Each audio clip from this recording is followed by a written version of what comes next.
Bismillahirrahmanirrahim. Assalamualaikum warahmatullahi wabarakatuh. Selamat pagi. Baiklah, pada kesempatan kali ini saya akan menjelaskan materi tentang ruang lingkup dan sasaran kesehatan masyarakat. Yang pertama, kalau kita bicara ruang lingkup kesehatan masyarakat, maka dari sisi keilmuan, kesehatan masyarakat itu ditopang oleh dua disiplin ilmu yang besar. Yang pertama adalah biomedis dan yang kedua adalah social science. Dalam biomedis ini tentunya terdapat ilmu-ilmu kedokteran dan ilmu-ilmu biologi. Kemudian di situ juga ada fisika, matematika, dan sebagainya. Kemudian, kalau kita bicara social science atau ilmu-ilmu sosial, maka di dalamnya ada ilmu antropologi, sosiologi, psikologi, ekonomi, dan lain-lain. Jadi, bentangan ilmu kesehatan masyarakat atau ruang lingkup kesehatan masyarakat dari sisi keilmuan itu sangat luas. Ilmu kesehatan masyarakat itu tidak hanya ditopang oleh ilmu-ilmu alam ya, atau eksak, tapi juga ditopang oleh ilmu-ilmu sosial. Kemudian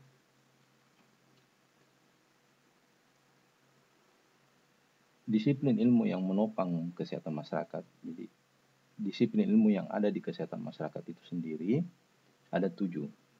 Yang pertama adalah epidemiologi.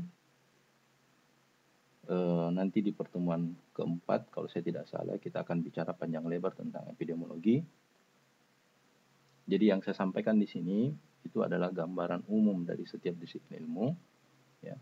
Jadi epidemiologi itu pada dasarnya bicara tentang distribusi penyakit maupun masalah kesehatan yang ada pada sekelompok orang beserta dengan faktor-faktor yang mempengaruhinya. Kemudian disiplin ilmu yang kedua ada yang namanya biostatistik. Biostatistik ini terbentuk dari dua suku kata, bio dan statistik. Bio itu adalah makhluk hidup, statistik itu diartikan secara ringkas dan secara luas. Secara ringkas, biostatistik atau biostatistik itu adalah ringkasan yang berbentuk angka. Misalnya jumlah akseptor KB, jumlah kunjungan ibu hamil dalam 1 bulan, jumlah ibu hamil yang anemia, dan seterusnya. Tetapi dalam arti yang luas, statistik itu diartikan sebagai ilmu yang mempelajari tentang cara pengumpulan, pengolahan, analisis, dan penyajian data. Jadi 4 aspek yang menjadi concern dari statistik kalau kita bicara secara luas, yaitu pengumpulan data, pengolahan data, penyajian data, dan analisis data. Kemudian yang ketiga, disiplin ilmu yang menopang kesehatan masyarakat, ada yang namanya kesehatan lingkungan. Kesehatan lingkungan ini nanti bicara tentang tinja, bicara tentang perumahan, bicara tentang sanitasi, bicara tentang limbah, dan lain-lain. Kemudian yang keempat,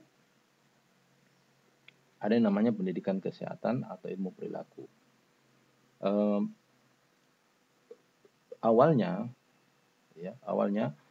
yang dikenal itu hanya pendidikan kesehatan, tapi kemudian berkembang menjadi promosi kesehatan. Ya. Apa bedanya? Pendidikan kesehatan itu hanya mengurusi bagaimana seseorang atau sekelompok orang itu berperilaku ke arah yang lebih positif.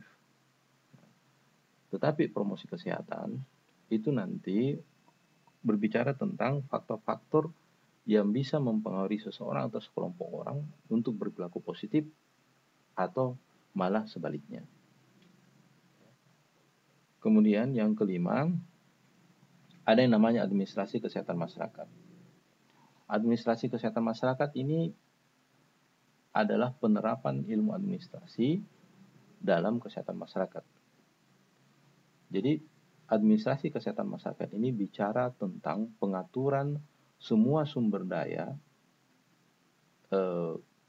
yang bisa dipergunakan supaya seseorang atau sekelompok orang itu menjadi sehat.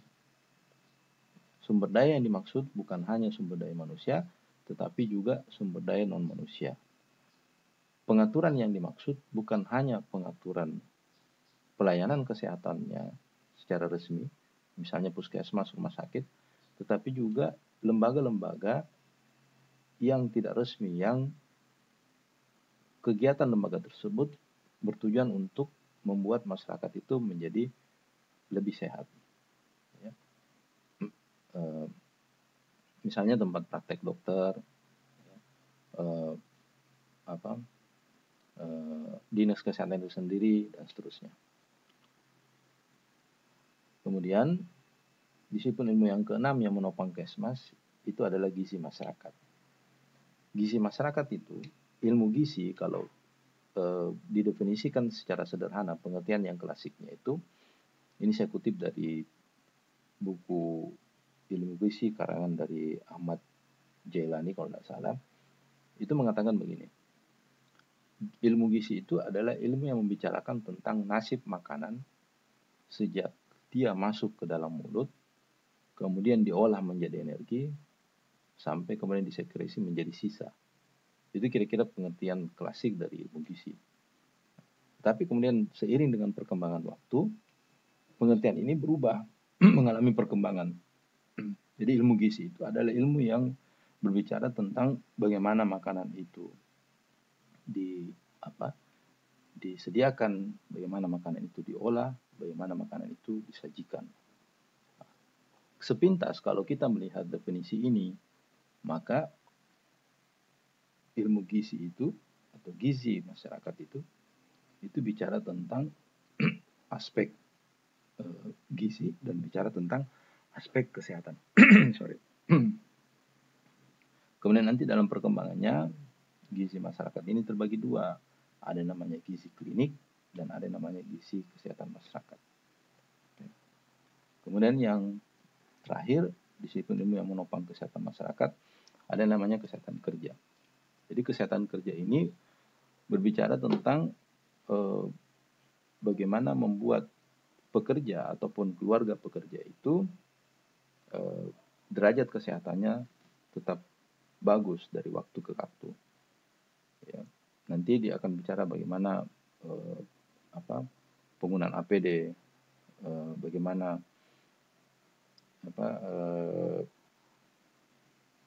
bicara tentang ergonomis di lingkungan kerja, ya, bagaimana posisi duduk yang benar, bagaimana posisi bekerja yang benar, bagaimana shift kerja dan seterusnya. Ya, demikianlah 7 disiplin ilmu yang menopang kesehatan masyarakat. Nah, dalam perkembangan selanjutnya, seiring dengan semakin berkembangnya ilmu pengetahuan dan teknologi, ada beberapa disiplin ilmu baru yang masuk dalam kesehatan masyarakat. Ya, misalnya saja ada yang namanya administrasi rumah sakit atau di beberapa tempat manajemen rumah sakit.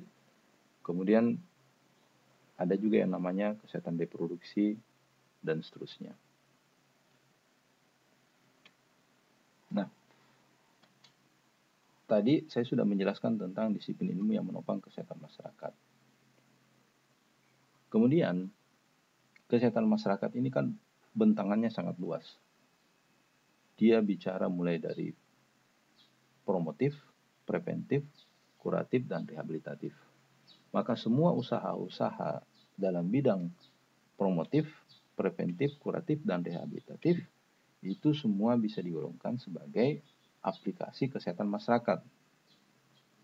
Dalam slide ini, saya coba memperlihatkan kepada Anda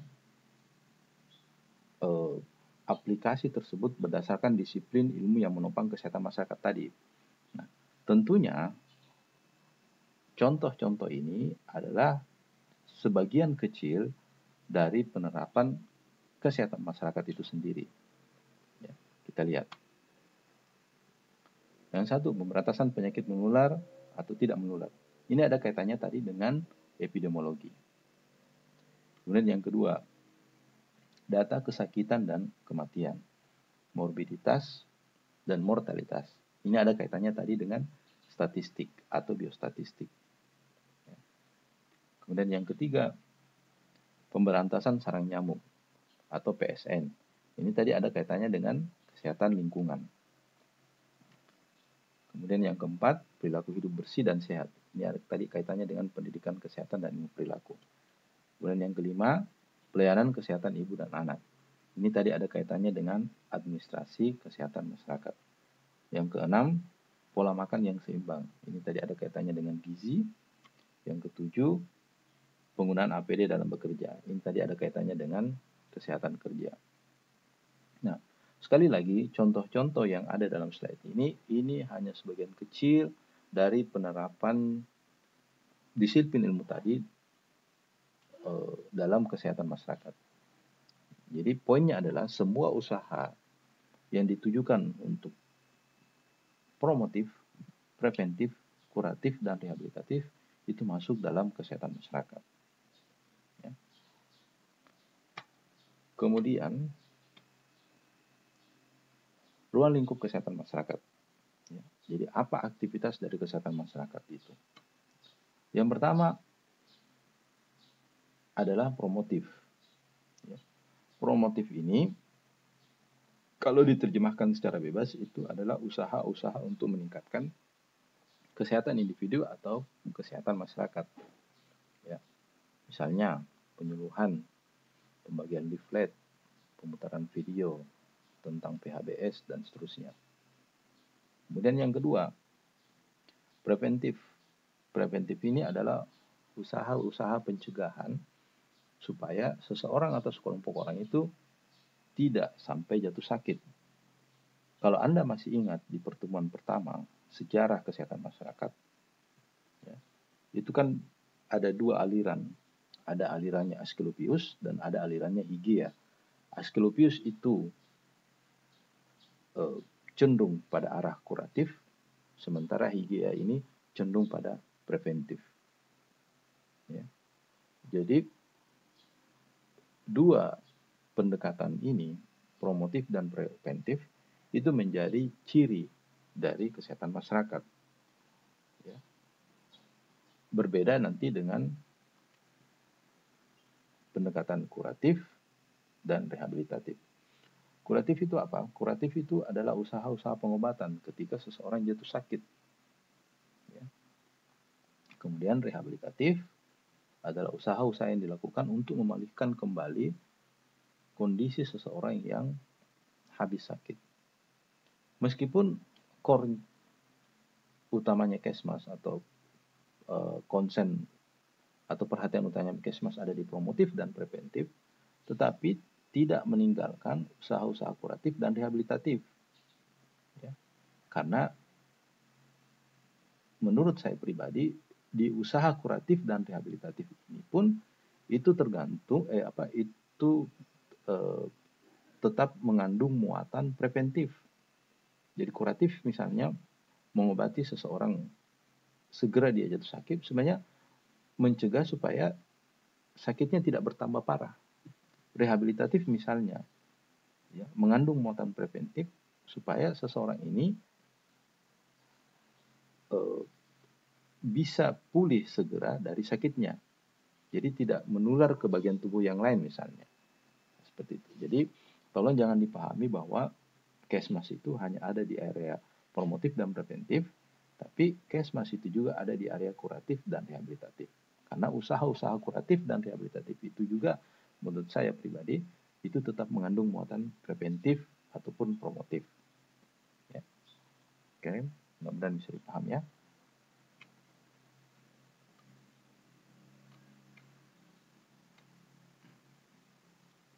Nah, selanjutnya sasaran Kesmas atau subjek dari kesehatan masyarakat. Siapa sih yang menjadi subjek dari kesehatan masyarakat? Kalau kita lihat slide sebelumnya, maka jelaslah bagi kita bahwa sasaran kesehatan masyarakat yang pertama itu adalah individu. Kenapa individu? Karena individu inilah nanti yang menjadi agregat atau menjadi kumpulan dari sesuatu yang namanya kelompok. Kelompok itu bisa bernama keluarga, bisa bernama masyarakat, bisa bernama bangsa. Apa artinya? Artinya keluarga itu kan dibentuk dari individu-individu. Ya. Ada ayah, ibu, anak, dan seterusnya. Jadi ada individu ayah, ada individu ibu, ada individu anak. Ketiga individu ini ketika dikumpulkan itu menjadi yang namanya keluarga. Jadi sasaran kesehatan masyarakat yang pertama adalah individu, yang kedua keluarga. Yang ketiga adalah kelompok khusus. Kelompok khusus itu apa?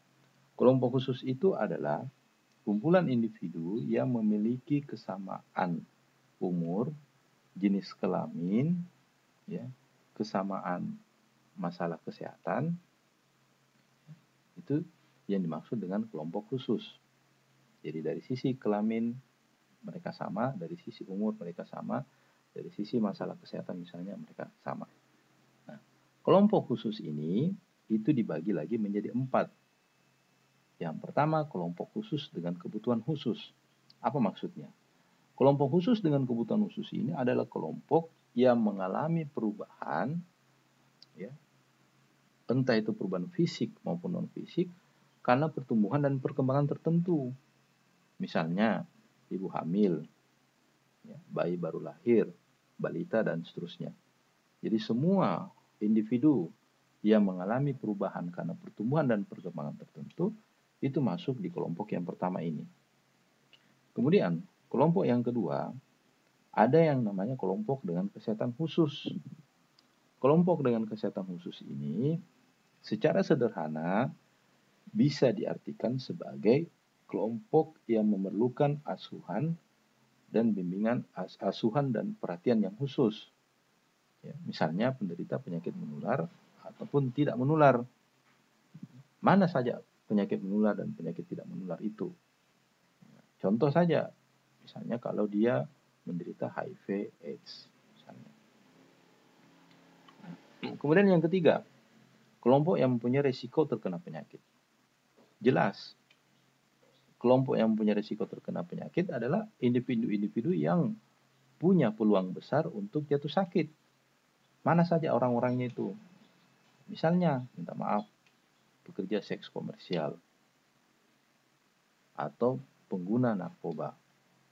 Ya. Atau misalnya profesi-profesi tertentu. Ya. Misalnya orang-orang yang berprofesi sebagai ojol, ojek online, dan seterusnya. Kenapa mereka dikatakan berisiko terkena penyakit? Karena mereka, ya, frekuensinya itu sering terpapar sesuatu yang bisa mengakibatkan penyakit. Kemudian yang terakhir dari kelompok khusus ini adalah lembaga sosial, perawatan, dan rehabilitasi. Contohnya, misalnya panti asuhan, panti werda, panti jompo, dan seterusnya. Slide selanjutnya, itu bicara tentang sasaran dan indikator. Kalau kita bicara sasaran, berarti ada seseorang atau ada sekelompok orang yang menjadi target-target tertentu. Target-target tertentu ini berarti target-target kesehatan masyarakat. Kalau kita bicara indikator, berarti kita bicara tentang indikasi atau tanda ketika target-target ini dia sehat atau tidak sehat, dia sembuh atau tidak sembuh. Ya. Jadi indikator itu tandanya, ya, ukurannya gitu. Oke. Kita lihat. Nah, sasaran yang pertama, meningkatnya pelayanan kesehatan ibu hamil. Kenapa ibu hamil? Jadi semua contoh yang saya tampilkan di sini nanti itu berkaitan dengan kelompok khusus yang saya sudah jelaskan di slide sebelumnya. Oke. Ibu hamil ini merupakan salah satu contoh kelompok khusus yang berkebutuhan khusus, ya, yang mengalami pertumbuhan dan perkembangan, ya, karena kehamilannya. Nah, maka sasaran kesehatan masyarakat itu diarahkan pada ibu hamil. Pertanyaannya begini, apakah di kelompok itu tadi hanya ibu hamil? Jawabannya tidak. Sekali lagi, yang saya tampilkan ini satu contoh untuk setiap kelompok. Kapan dikatakan pelayanan kesehatan ibu hamil itu meningkat? Ada 2 indikator diantaranya. Salah satunya meningkatnya kunjungan ibu hamil. Apa yang dimaksud dengan meningkatnya kunjungan ibu hamil itu? Meningkatnya kunjungan ibu hamil berarti data kunjungan ibu hamil itu mengalami kenaikan dari data bulan sebelumnya, misalnya dengan data bulan sekarang. Maka kalau kita mengatakan meningkat atau menurun, kita harus punya angka pembanding. Agak susah kita mengatakan sesuatu itu meningkat atau menurun kalau tidak ada angka pembandingnya. Kemudian yang kedua, meningkatnya pertolongan persalinan oleh bidan. Jelas ya, untuk meningkatkan pelayanan kesehatan ibu hamil, maka harus meningkat pertolongan persalinan yang dilakukan oleh bidan. Kemudian yang ketiga, meningkatnya ibu hamil risiko tinggi yang dirujuk. Nah, 3 hal inilah yang menjadi indikator ketika sasaran pelayanannya itu adalah ibu hamil.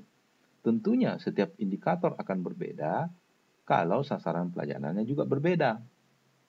Ya. Karena tidak, misalnya gini, di sini saya tuliskan meningkatnya pelayanan kesehatan pada ibu nifas. Kan tidak mungkin indikatornya meningkatnya ibu hamil resti yang dirujuk. Jadi tidak nyambung kan? Berarti sekali lagi indikator yang ada di sini itu berkaitan dengan sasaran yang kita tuju atau sasaran yang kita maksud. Mudah-mudahan jelas ya. Kemudian yang ketiga, meningkatnya pencegahan dan pemberantasan penyakit HIV/AIDS. Kenapa ini? Kalau Anda masih ingat slide sebelumnya, kelompok yang kedua itu adalah kelompok yang memerlukan asuhan dan bimbingan khusus. Asuhan dan bimbingan bukan khusus, asuhan dan bimbingan yang ekstra ya, yang di luar dari yang normal. Nah, siapa itu? Itu adalah individu-individu yang menderita penyakit menular ataupun tidak menderita penyakit menular. Apa salah satu contoh penyakit menular? Salah satu contohnya adalah penyakit HIV/AIDS. Apa indikatornya? Yang pertama, seluruh penderita HIV/AIDS mendapatkan penanganan pelayanan kesehatan. Kemudian yang kedua, seluruh donor darah itu di screening terhadap HIV/AIDS. Nah, itu 2 indikatornya untuk pencegahan dan pemberantasan penyakit HIV/AIDS. Kemudian yang ketiga, meningkatnya pengguna narkoba yang sembuh. Ini kelompok yang berisiko terkena penyakit. Siapa itu? Salah satunya adalah pengguna narkoba. Kenapa mereka berisiko? Karena mereka terpapar sesuatu yang bisa mengakibatkan mereka jatuh sakit karena sesuatu tersebut. Pengguna narkoba kan berarti mereka terpapar narkoba. Entah itu jenisnya ganja, entah itu jenisnya sabu, entah itu jenisnya morfin, dan seterusnya. Nah, indikatornya, salah satunya ya, silahkan nanti kalau Anda mau tambahkan, meningkatnya jumlah tempat-tempat rehabilitasi.